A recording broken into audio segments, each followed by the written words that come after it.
Estás em uma terra santa. Moisés cobriu os olhos com as mãos. Tinha medo de rever o anjo e reencontrar-lhe o olhar. E o anjo lhe disse: Tu, que procuras Eloi, por que tremes diante de mim? Quem és tu? Um raio de Eloi, um anjo solar, um mensageiro daquele que é e que o será. O que me ordenas? Dirás aos filhos de Israel: o Eterno, o Deus de vossos pais, o Deus de Abraão, o Deus de Isaque, o Deus de Jacó enviou-me até vós para arrancar-vos do país da servidão. Ao que Moisés replicou: Quem sou eu para retirar do Egito os filhos de Israel? O anjo falou: Vai, pois estarei contigo. Colocarei o fogo de Elohim em teu coração e seu verbo em teus lábios. Há 40 anos que tu evocas. Tua voz repercutiu até ele. Eis aqui, tomo-te em seu nome. Filho de Elohim, tu me pertences para sempre. E Moisés, afoito, exclamou: Mostra-me Elohim, que eu veja seu fogo vivo. E levantou a cabeça. Dissipara-se, porém, o mar de chamas e o anjo desaparecera como um relâmpago.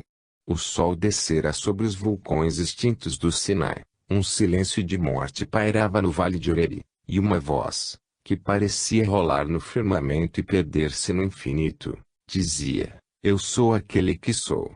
Moisés saiu dessa visão como que aniquilado. Pareceu-lhe, por um instante, que seu corpo havia sido consumido pelo fogo do éter.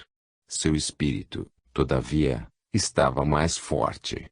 Quando desceu para o templo de Jetro, estava preparado para sua obra. Sua ideia viva marchava em frente, como o anjo armado do gládio de fogo. 5. O Exodo. O deserto. Magia e teurgia. O plano de Moisés era um dos mais extraordinários, dos mais ousados que um homem jamais concebeu. Arrancar um povo do jugo de uma nação tão poderosa quanto o Egito, conduzi-lo à conquista de um país ocupado por populações inimigas e melhor armadas. Conduzi-lo durante 10, 20 ou 40 anos pelo deserto, deixá-lo arder de sede e extenuar-se de fome, fustigá-lo como a um cavalo puro sangue sob as flechas dos hititas e dos amalecitas, prontos a esquartejá-lo, isolá-lo com o tabernáculo do Eterno entre aquelas nações idólatras, impor-lhe o monoteísmo com uma vara de fogo e inspirar-lhe um tal temor, uma tal veneração por aquele Deus único, de modo que se entranhasse em sua carne, que se tornasse o símbolo nacional, o fim de todas as suas aspirações e sua razão de ser. Tal foi a obra inaudita de Moisés. O êxodo foi planejado e preparado de longa data pelo profeta, pelos principais chefes israelitas e por Jetro. Para pôr seu plano em execução, Moisés aproveitou um momento em que Meniftá, seu antigo companheiro de estudos, que se tornara faraó, devia repelir a temível invasão do rei dos líbios, Mirmaio. Todo o exército egípcio estava concentrado no oeste e não pôde conter os hebreus e a imigração em massa se operou pacificamente. Então, os Beni Israel se puseram em marcha. A longa fila de caravanas, carregando as tendas no dorso de camelos, seguida de grandes rebanhos, apronta-se para contornar o Mar Vermelho. No começo eram apenas alguns milhares de homens. Mais tarde, a imigração será aumentada por toda a espécie de gentes, como diz a Bíblia: cananeus, edomitas, árabes, semitas de todo o gênero, atraídos e fascinados pelo profeta do deserto, que de todos os cantos do horizonte os convoca, para modelá-los à sua vontade. O núcleo desse povo é formado pelos Beni Israel, homens direitos, mas duros, obstinados e rebeldes. Seus chefes tinham-lhes ensinado o culto de Deus único, que constituía entre eles uma elevada tradição patriarcal.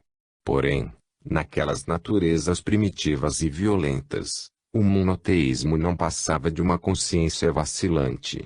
Assim que as más paixões despertam, o instinto do politeísmo, tão natural no homem, readquire o predomínio. Então, eles recaem nas superstições populares, na bruxaria e nas práticas idólatras das populações vizinhas do Egito e da Fenícia, que Moisés vai combater com as leis draconianas. Ao redor do profeta que comanda esse povo há um grupo de sacerdotes presididos por Arão, seu irmão pela iniciação, e pela profetisa Maria, que já representa em Israel a iniciação feminina. Esse grupo constitui o sacerdócio. Com eles, 70 chefes eleitos ou iniciados leigos comprimem-se em torno do profeta de Yahvé, o qual lhes confiará sua doutrina secreta e sua tradição oral, que lhes transmitirá uma parte de seus poderes, associando-os, às vezes, às suas inspirações e suas visões.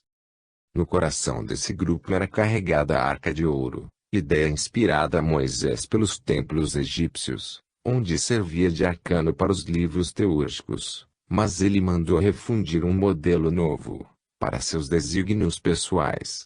A Arca de Israel é flanqueada por 4 querubins de ouro semelhantes a esfinges e parecidos com os 4 animais simbólicos da visão de Ezequiel. Um tem cabeça de leão, o outro, cabeça de boi, o terceiro, cabeça de águia e o último, cabeça de homem. Personificam os 4 elementos universais, a terra, a água, o ar e o fogo, assim como os 4 mundos representados pelas letras do tetragrama divino. Com suas asas os querubins recobrem o propiciatório. Esta arca será o instrumento dos fenômenos elétricos e luminosos produzidos pela magia do sacerdote de Osíris, fenômenos que, aumentados pela lenda, produzirão as narrativas bíblicas. A Arca de Ouro encerra, além do mais, o Sefer Bereshit, o livro de cosmogonia redigido por Moisés em hieróglifos egípcios, e a varinha mágica do profeta, que a Bíblia chama vara. Ela conterá também o livro da aliança ou a lei do Sinai. Moisés denominará a Arca de o trono de Elohim, porque nela repousa a tradição sagrada, a missão de Israel, a ideia de Yahvé.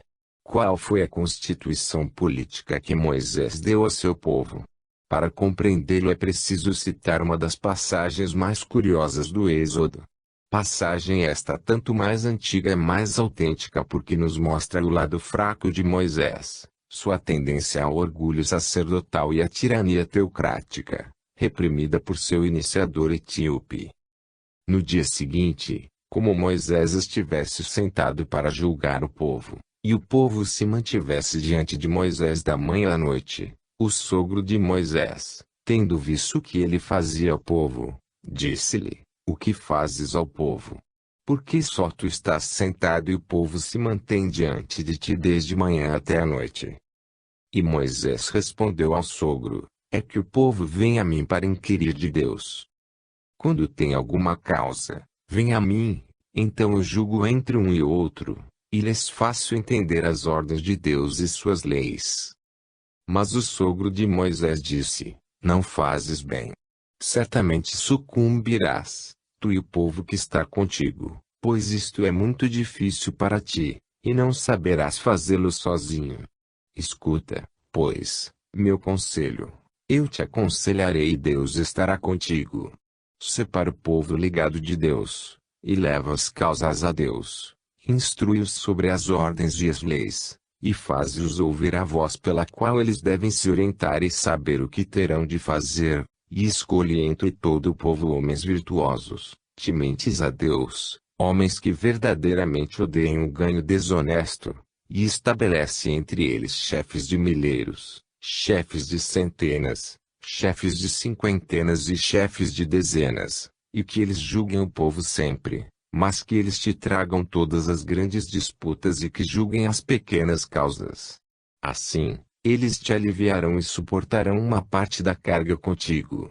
Se fizeres isto, e Deus te ordena, tu poderás subsistir, e até todo o povo chegará felizmente a seu lugar. Moisés, pois, obedeceu a palavra do sogro, e fez tudo o que ele havia dito. Deduz-se desta passagem que, na Constituição de Israel estabelecida por Moisés, o poder executivo era considerado como uma emanação do poder judiciário e colocado sob o controle da autoridade sacerdotal. Assim foi o governo ligado por Moisés a seus sucessores, segundo o sábio conselho de Jetro. Permaneceu mesmo na época dos juízes, de Josué a Samuel, até a usurpação de Saul. Sob o poder dos reis, o sacerdócio deprimido começou a perder a verdadeira tradição de Moisés, que sobreviveu apenas entre os profetas. Como já dissemos, Moisés não foi um patriota, mas um domador de povos, tendo em vista os destinos de toda a humanidade. Israel não era para ele senão um meio, a religião universal era a sua finalidade, e por cima da cabeça dos nômades seu pensamento ia para os tempos futuros. Desde a saída do Egito até a morte de Moisés, a história de Israel não deixou de ser um longo duelo entre o profeta e seu povo. Moisés conduziu primeiro as tribos de Israel ao Sinai, no deserto árido, diante da montanha consagrada a Elohim por todos os semitas, onde ele mesmo tivera sua revelação.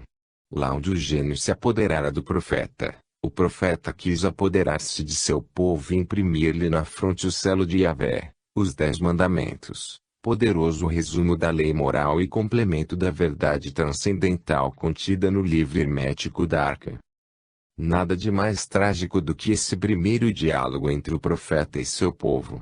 Lá se passaram cenas estranhas, sangrentas, terríveis, que deixaram como que a marca de um ferro quente na carne mortificada de Israel. Por detrás dos exageros da lenda bíblica, adivinha-se a possível realidade dos fatos. A elite das tribos acampou no planalto de Farã, a entrada de uma garganta selvagem que conduz aos rochedos do Serbal. O cimo ameaçador do Sinai domina o terreno pedregoso, vulcânico, convulso. Diante de toda a assembleia, Moisés anuncia, solenemente, que subirá a montanha para consultar Elohim e que, na volta, trará a lei escrita em uma tábua de pedra. Ordena ao povo que o guarde em castidade e oração, velando e jejuando. Deixa a arca portátil que esconde a tenda do tabernáculo sob a guarda dos 70 anciãos. Depois desaparece na garganta, levando consigo apenas o fiel discípulo Josué. Passam-se os dias. Moisés não volta. No início o povo se inquieta, depois murmura, por que trazer-nos para este deserto horrível, expondo-nos às setas dos amalecitas? Moisés prometeu conduzir-nos à terra de Canaã, onde correm o leite e o mel, e eis que morremos no deserto. Valia mais a servidão no Egito do que esta vida miserável. Antes tivéssemos ainda os pratos de carne que comíamos lá. Se o Deus de Moisés é o verdadeiro Deus, que ele o prove, que todos os seus inimigos sejam dispersos e que nós entremos imediatamente na terra da promissão. Os murmúrios aumentam. Amotina-se o povo e os chefes aderem. E eis que vem um grupo de mulheres, cochichando e murmurando entre si. São as filhas de Moabe, de pele negra, corpos flexíveis, formas opulentas, concubinas ou servas de alguns chefes edomitas associados a Israel. Elas se lembram de que foram sacerdotisas de Astarote e que celebraram as orgias da deusa nos bosques sagrados do país natal. Sentem que a hora de reassumir seu império chegou. Elas chegam enfeitadas de ouro e de tecidos esvoaçantes, o sorriso nos lábios, como um bando de belas serpentes que saem da terra e fazem reluzir ao sol suas formas ondulosas de reflexos metálicos. Misturam-se aos rebeldes, lançam-lhes seus olhares brilhantes, enlaçam-nos com os braços onde tilintam anéis de cobre e os adulam com sua linguagem dourada. Quem é, afinal de contas, este sacerdote do Egito e seu Deus? Ele será morto no Sinai. Os refaíns já o terão lançado no abismo. Não será ele quem levará as tribos a Canaã.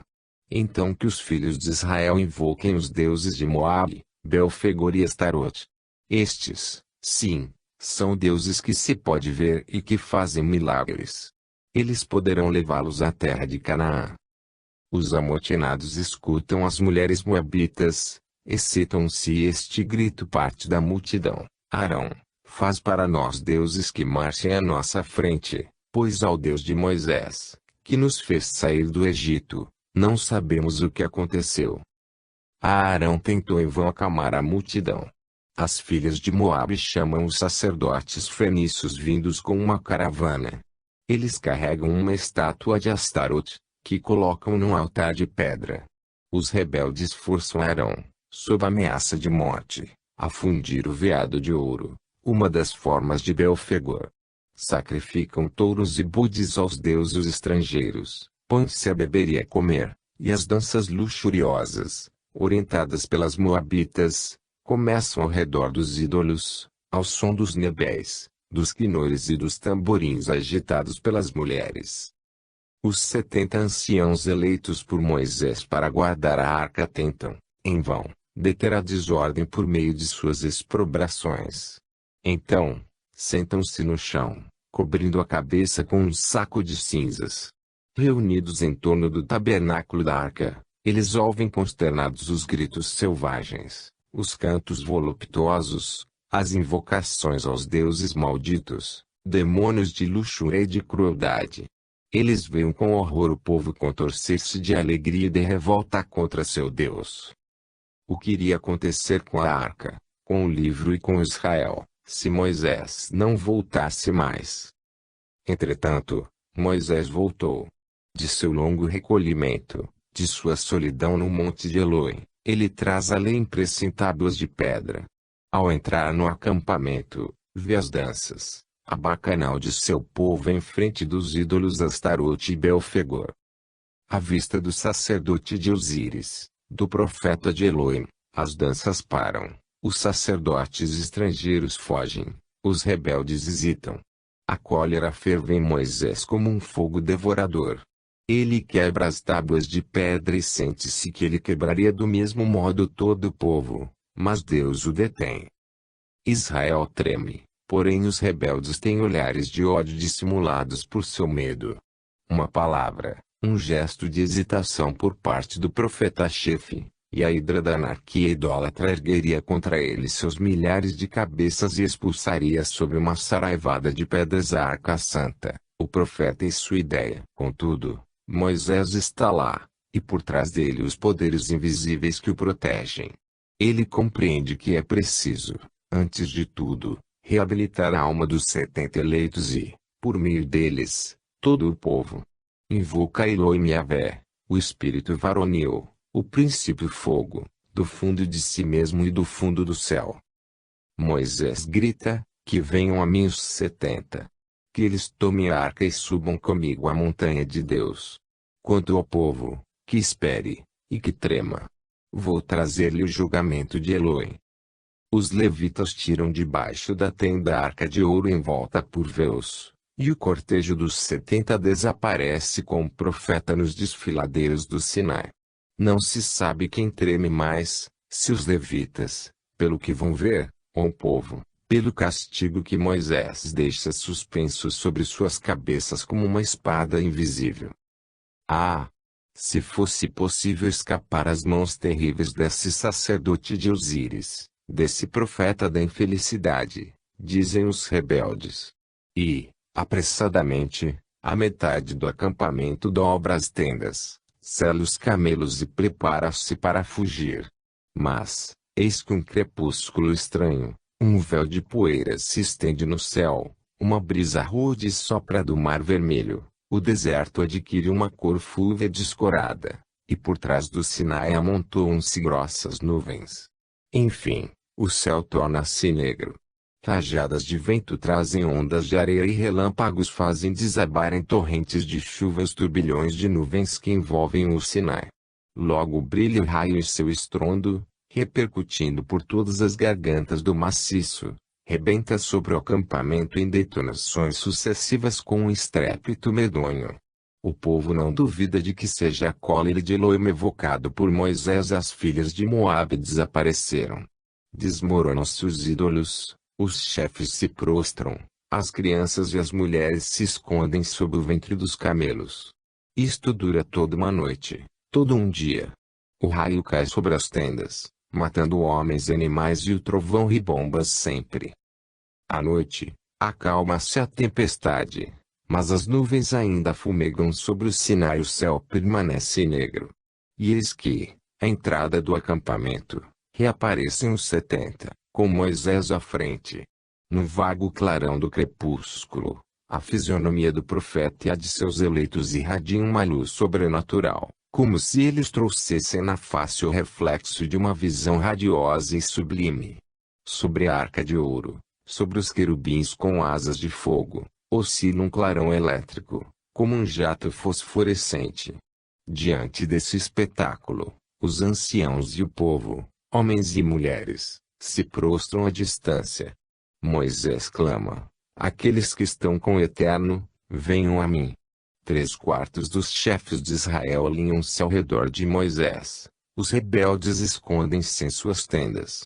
Então, o profeta avança e ordena aos fiéis que passem ao fio da espada os instigadores da revolta e as sacerdotisas de Astarote, a fim de que Israel trema para sempre diante de Elohim e se lembre da lei do Sinai e de seu primeiro mandamento: eu sou o Eterno, teu Deus, que te tirou do país do Egito, da casa da servidão.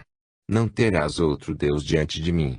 Não esculpirás imagens nem qualquer outra coisa semelhante às que existem no alto dos céus, nas águas ou na terra. Foi por esse misto de terror e de mistério que Moisés impôs sua lei e seu culto ao povo.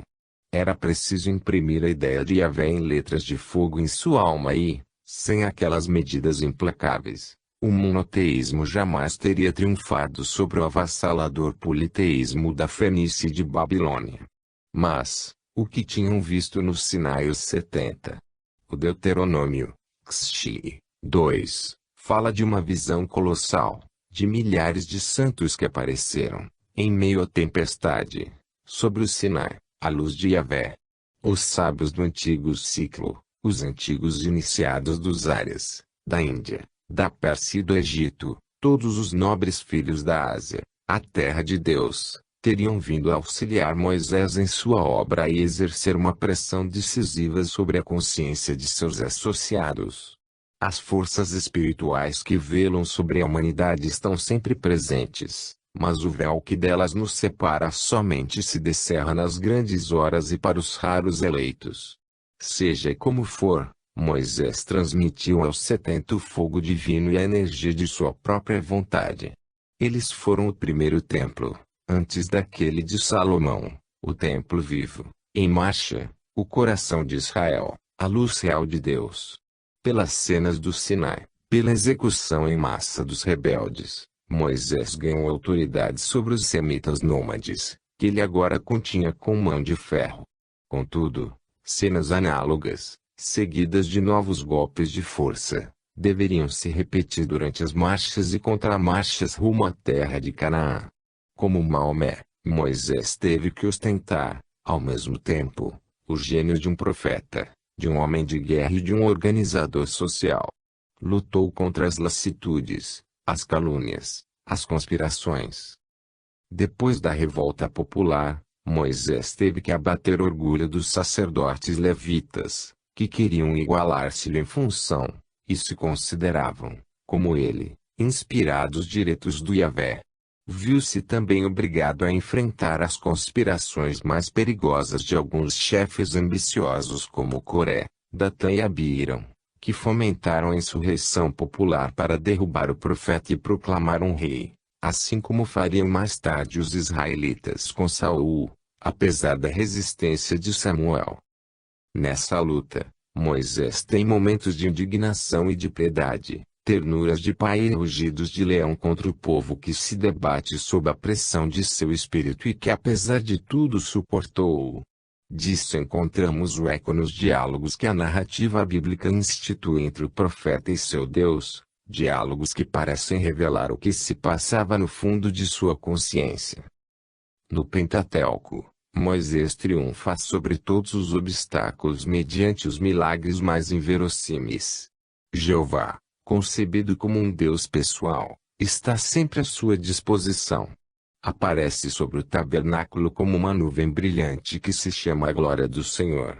Somente Moisés pode ali entrar, os profanos que se aproximam são feridos de morte.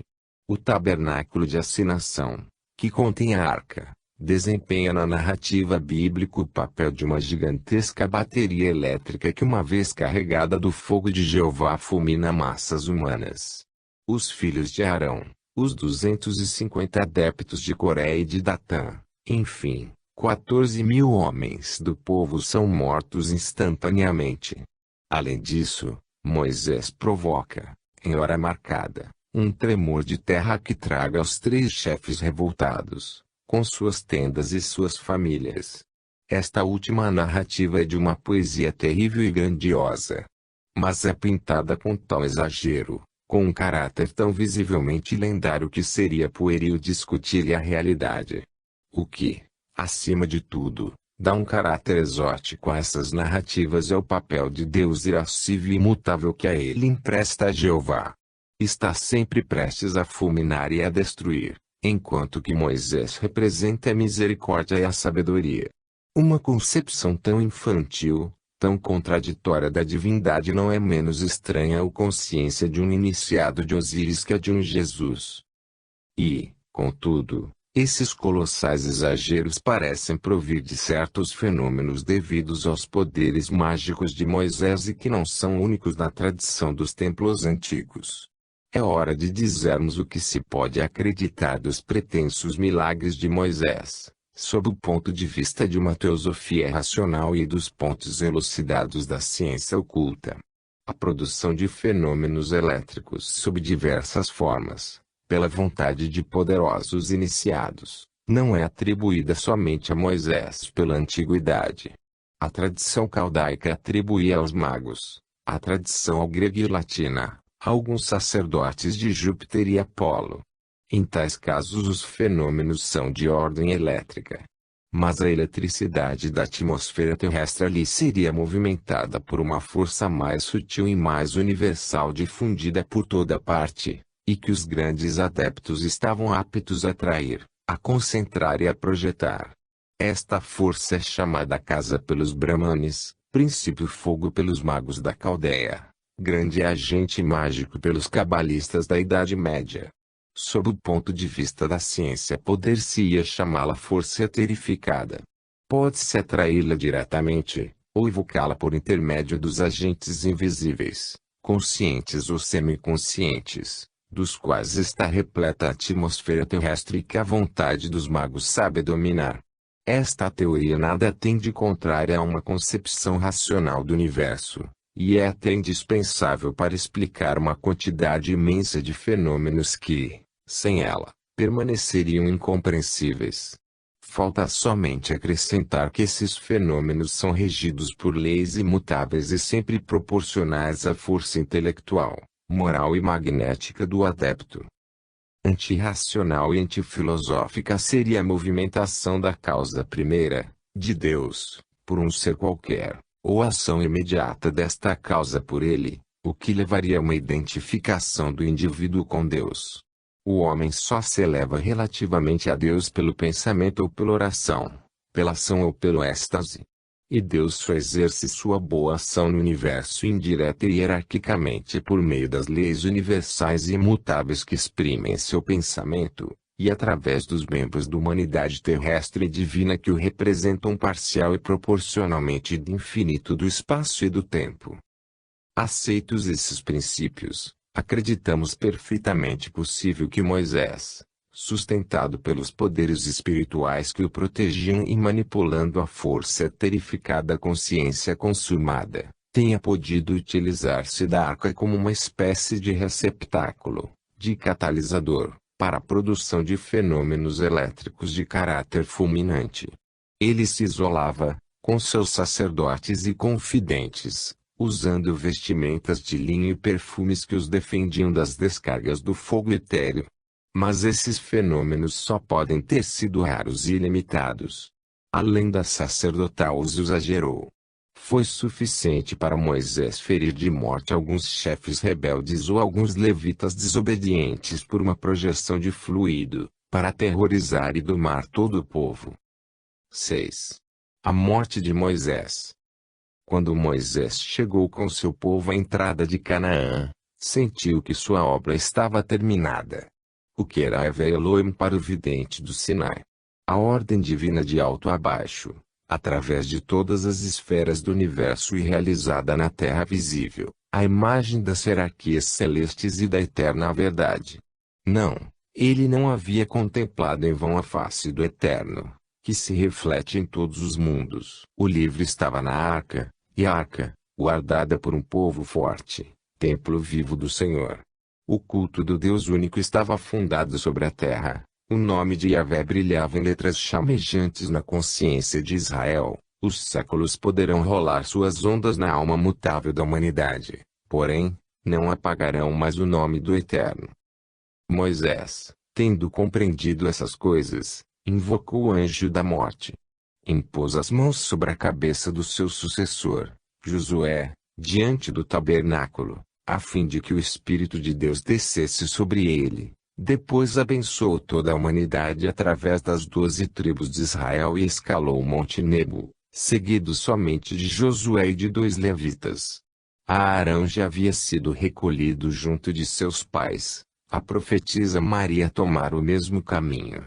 E o dia de Moisés tinha chegado. Quais foram os pensamentos do profeta centenário, quando viu desaparecer o acampamento de Israel e subiu para a grande solidão de Eloi? O que teria sentido ele ao correr os olhos pela terra da promissão, de Galaad a Jericó, a cidade das palmas? Um verdadeiro poeta, pintando com maestria seu estado de alma, colocou-lhe nos lábios este grito: Senhor, vivi poderoso e solitário, deixai-me adormecer no sono da terra. Esses belos versos dizem mais sobre a alma de Moisés do que os comentários de uma centena de teólogos. Esta alma se assemelha à grande pirâmide de Gizé, maciça, nua, fechada por fora, mas que contém em seu interior os grandes mistérios e traz em seu centro um sarcófago, chamado pelos iniciados o sarcófago da ressurreição. Dali, por um corredor oblíquo se percebia a estrela polar. Assim também aquele espírito impenetrável, do centro de sua alma, olhava o destino final de todas as coisas. Sim, todos os poderosos conheceram a solidão que cria a grandeza, mas Moisés foi mais solitário do que os outros, porque seu princípio foi mais absoluto, mais transcendental. Seu Deus foi o princípio masculino por excelência, o espírito puro. Para impô-lo aos homens, precisou declarar a guerra ao princípio feminino, a deusa natureza, a Eva, a mulher eterna que vive na alma da terra e no coração do homem. Teve que combatê-las sem trégua e sem misericórdia, não para destruí-la, mas submetê-la e dominá-la. Não é de admirar que a natureza e a mulher, entre as quais reina um pacto misterioso, tremessem diante dele, e, consequentemente, se rejubilassem com sua partida e esperassem, para erguer a cabeça, que a sombra de Moisés deixasse de projetar sobre elas a sombra da morte.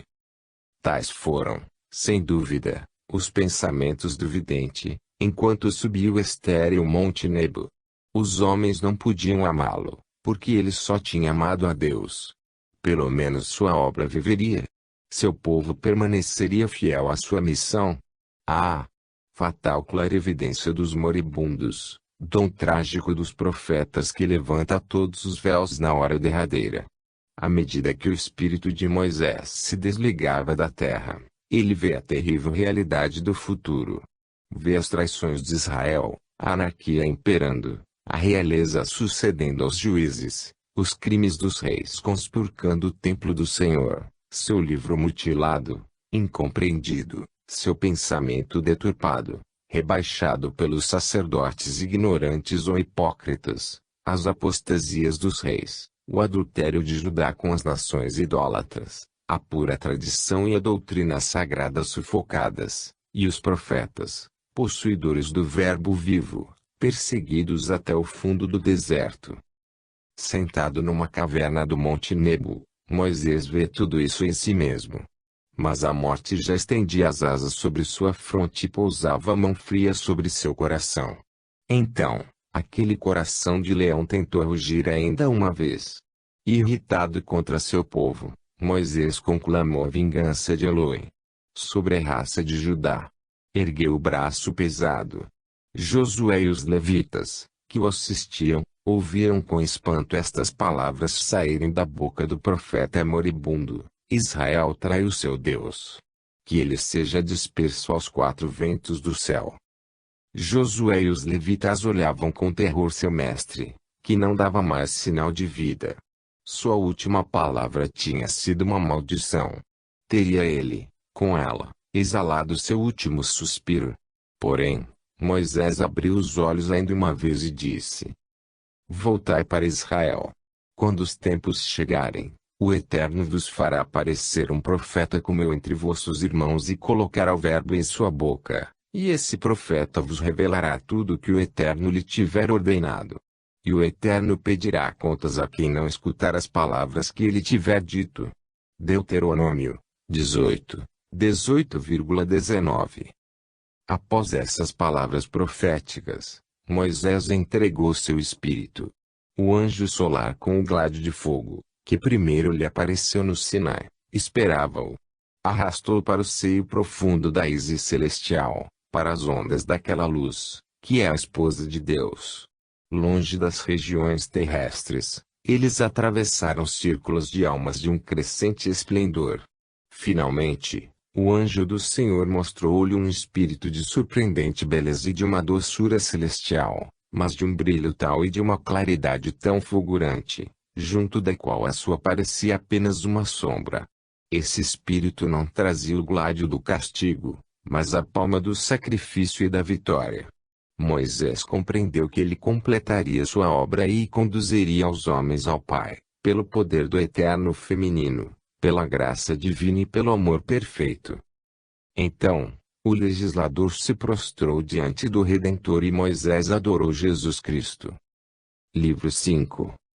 Orfeu. Os mistérios de Dionísio. 1. A Grécia pré-histórica. As Bacantes. Aparição de Orfeu. Nos santuários de Apolo, possuidores da tradição órfica, uma festa misteriosa era celebrada no equinócio da primavera. Era o momento em que os narcisos refloresciam junto da fonte de Cristália. Os trípodes e as liras do templo vibravam por si mesmos e supunha-se que o Deus invisível voltava ao país dos hiperbóreos, em seu carro puxado por cisnes.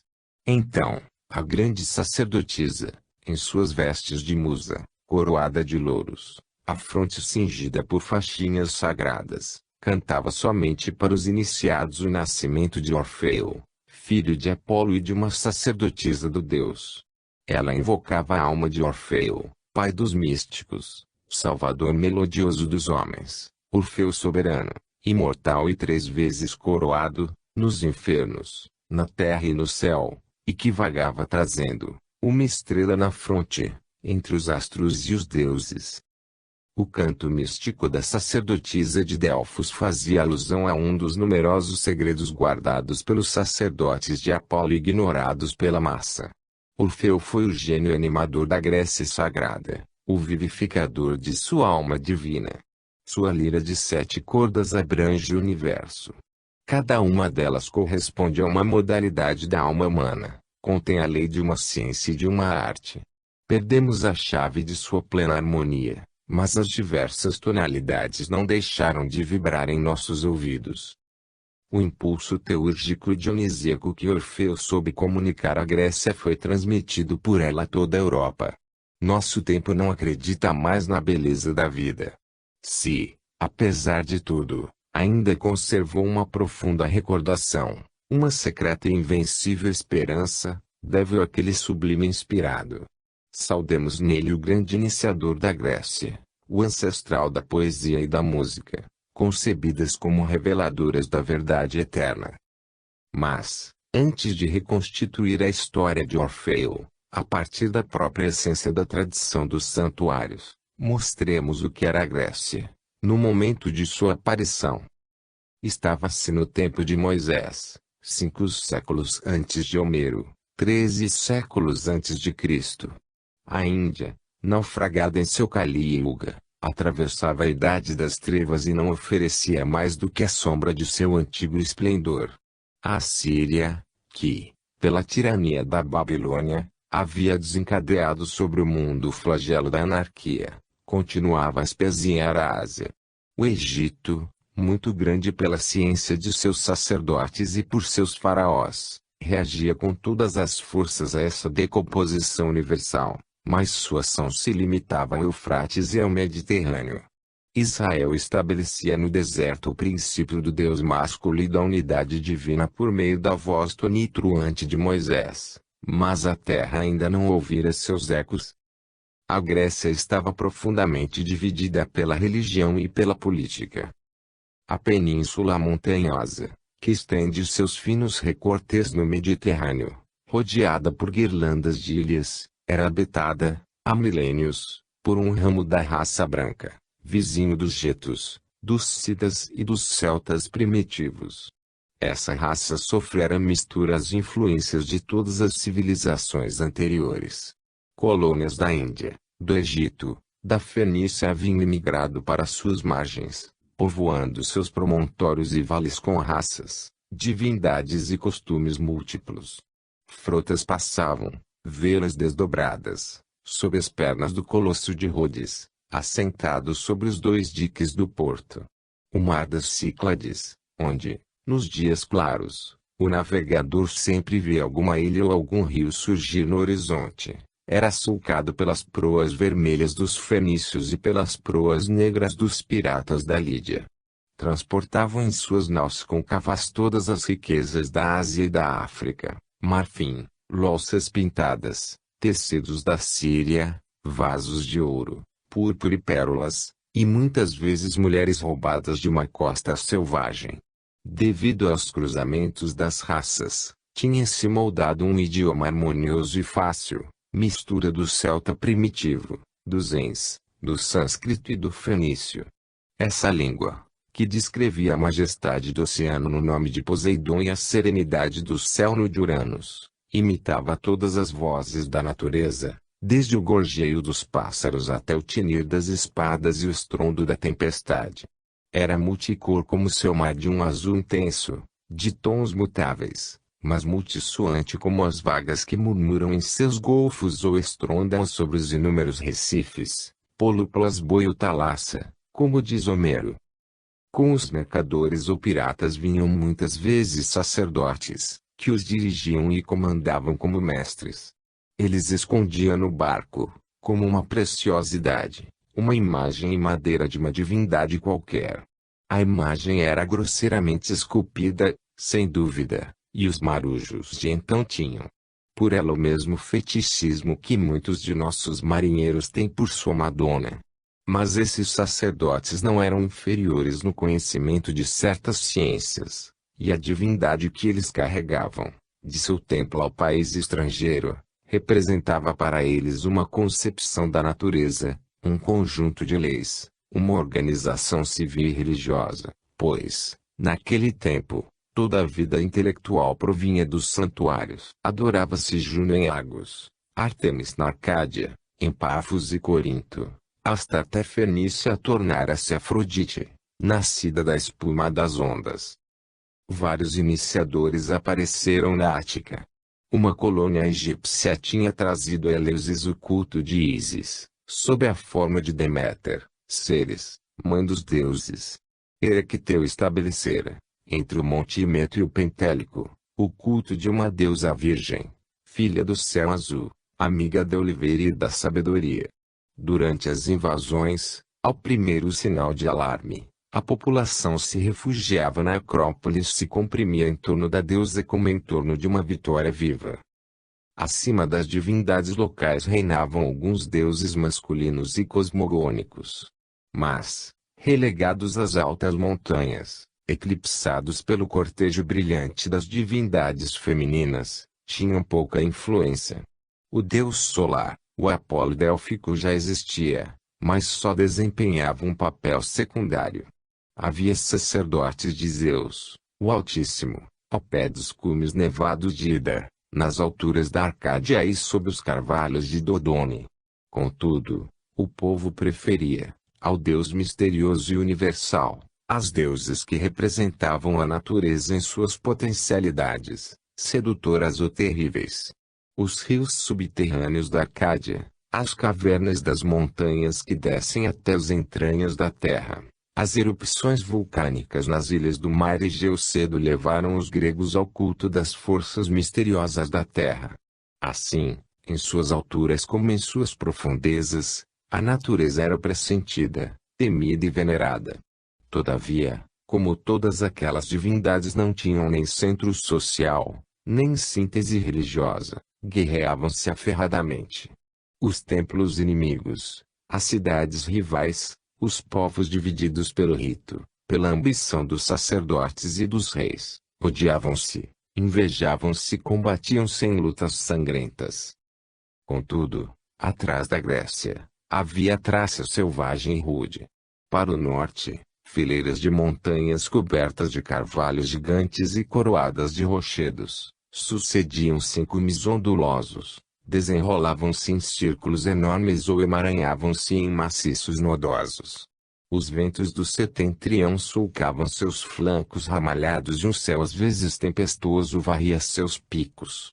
Pastores dos vales e guerreiros das planícies pertenciam àquela forte raça branca, a grande reserva dos Dórios da Grécia. Raça varonil por excelência, que se distingue na beleza pela intensidade dos traços, a decisão do caráter e, na fealdade, pelo apavorante e o grandioso que se encontra na máscara das medusas e das antigas górgonas. Como todos os povos antigos que receberam sua organização dos mistérios, como Egito, Israel e Etrúria, a Grécia teve sua geografia sagrada, onde cada região era o símbolo de uma região puramente intelectual e supraterrestre do espírito. Porque a Trácia teria sido sempre considerada pelos gregos como o país santo por excelência, o país da luz e a verdadeira pátria das musas.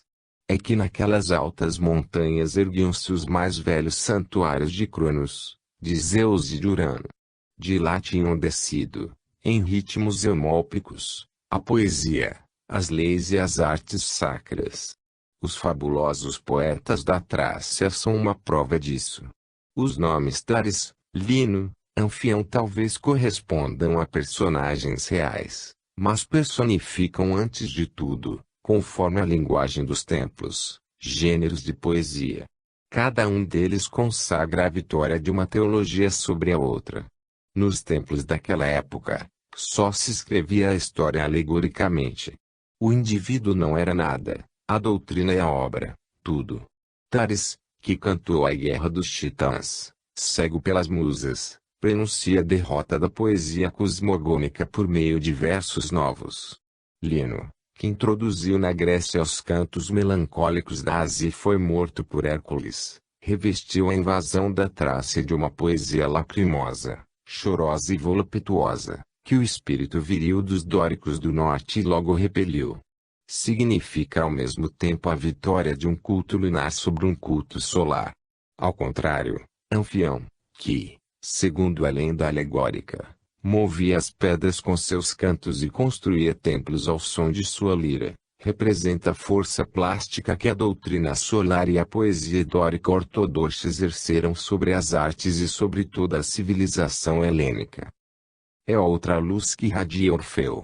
Ele brilha através das eras com o raio pessoal de um gênio criador, cuja alma vibra de amor em suas varonis profundezas pelo eterno feminino, e, em suas últimas profundezas também, responde-lhe aquele eterno feminino que vive e palpita sob uma tríplice forma, na natureza, na humanidade e no céu. A adoração dos santuários, a tradição dos iniciados, o grito dos poetas, a voz dos filósofos, e, mais do que todo o resto, sua obra, a Grécia orgânica, são testemunhas de sua realidade viva. Naqueles tempos, a Trácia era atormentada por uma luta tremenda e constante. Os cultos solares e os lunares disputavam a supremacia. A guerra entre os adoradores do Sol e da Lua, não era, como se poderia acreditar, a disputa fútil de duas superstições. Esses dois cultos representavam duas teologias, duas cosmogonias, duas religiões e duas organizações sociais absolutamente opostas. Os cultos uranianos e solares tinham seus templos nas colinas e nas montanhas, sacerdotes masculinos e leis severas. Os cultos lunares reinavam nas florestas, nos vales profundos e tinham mulheres por sacerdotisas, ritos voluptuosos, prática desregrada das artes ocultas e o gosto da excitação orgiástica. Havia uma guerra de morte entre os sacerdotes do sol e as sacerdotisas da lua. Luta entre sexos, luta antiga, inevitável, manifesta ou oculta, mas eterna, entre o princípio masculino e o princípio feminino, entre o homem e a mulher, que preenche a história com suas alternativas e na qual se consubstancia o segredo dos mundos. Assim como a fusão perfeita do masculino e do feminino constitui a própria essência e o mistério da divindade, assim também o equilíbrio desses dois princípios pode sozinho produzir as grandes civilizações. Por toda parte, na Trácia como na Grécia, os deuses masculinos, cosmogônicos e solares tinham sido relegados para as altas montanhas, nas regiões desertas. O povo preferia o cortejo inquietante das divindades femininas que evocavam as paixões perigosas e as forças cegas da natureza. Esses cultos atribuíam à divindade suprema o sexo feminino. Daí começavam já a resultar assustadores abusos. Entre os trácios, as sacerdotisas da lua ou da tríplice Hécate tinham conquistado a supremacia apropriando-se do velho culto a Baco e imprimindo-lhe um caráter sangrento e temível. Em sinal de sua vitória, elas adotaram o nome de Bacantes, marcando assim o seu império, o reinado soberano da mulher e seu domínio sobre o homem. Ao mesmo tempo mágicas, sedutoras e sacrificadoras sangrentas de vítimas humanas, tinham seus santuários em valhas selvagens e afastados.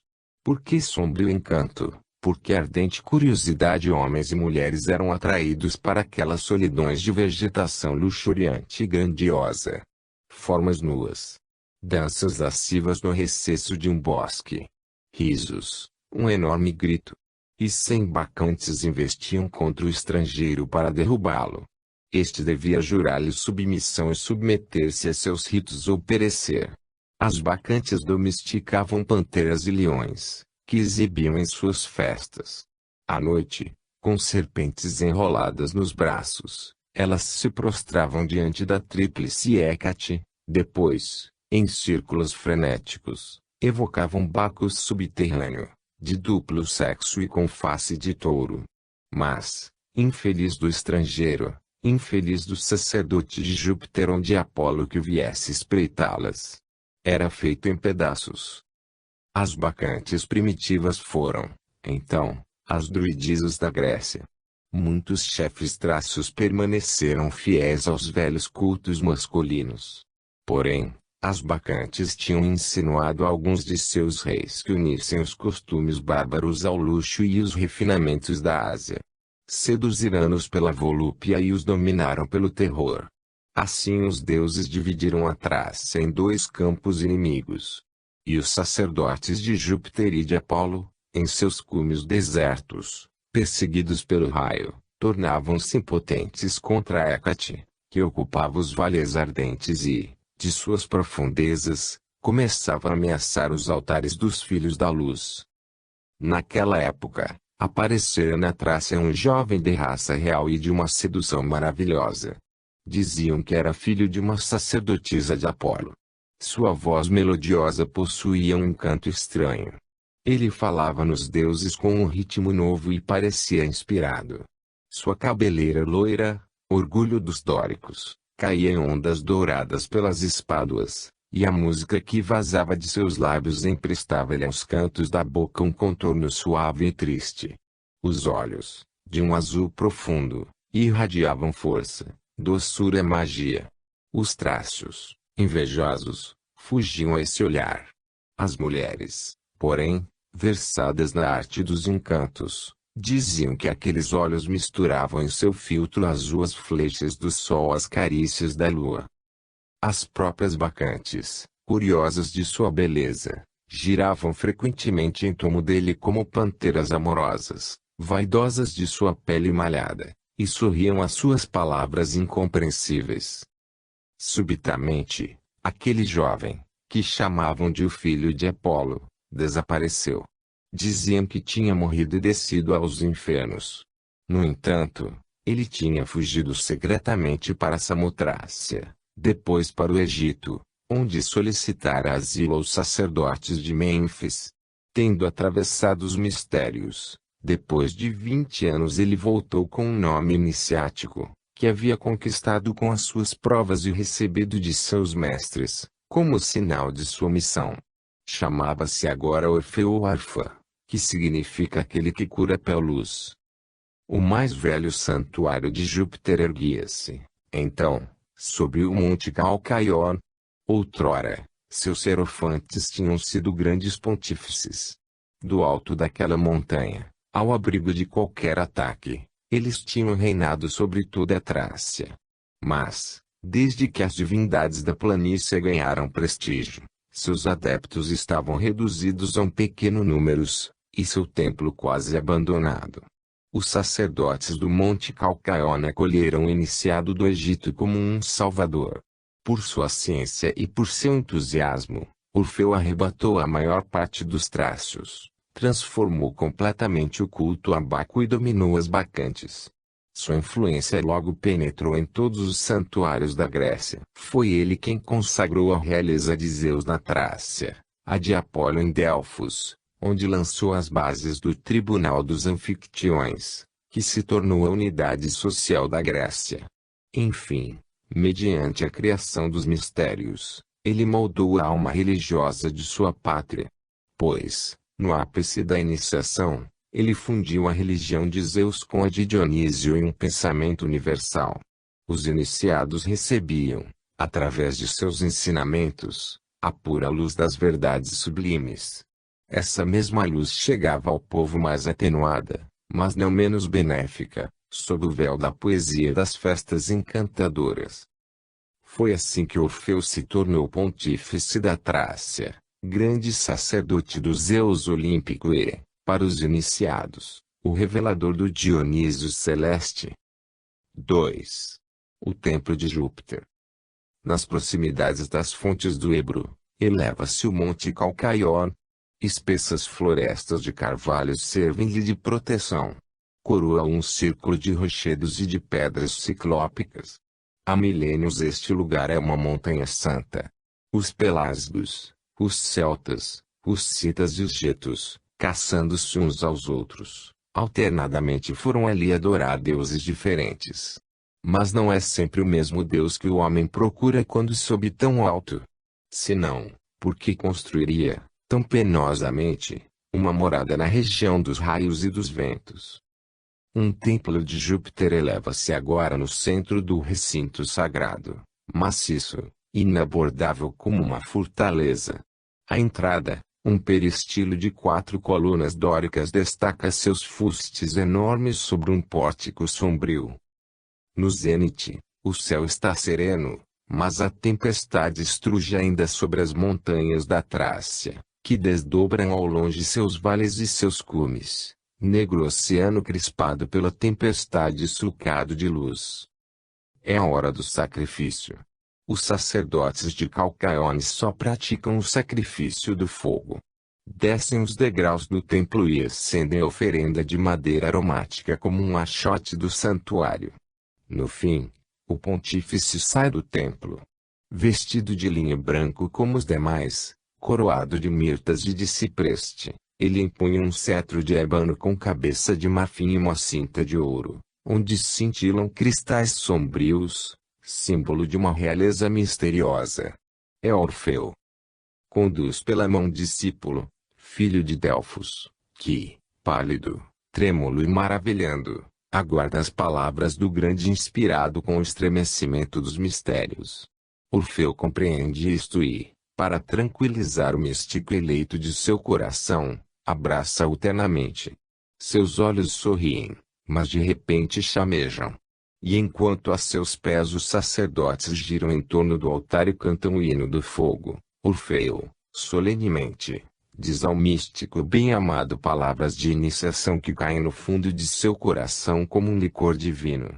Eis as aladas palavras de Orfeu ao jovem discípulo: recolhe-te bem no fundo de ti mesmo, para te elevares ao princípio das coisas, a grande tríade que reluz no éter imaculado. Consome teu corpo pelo fogo de teu pensamento. Desliga-te da matéria como a chama se desliga da madeira que ela devora. Então teu espírito se projetará até o puro éter das causas eternas, como a águia ao trono de Júpiter. Vou revelar-te o segredo do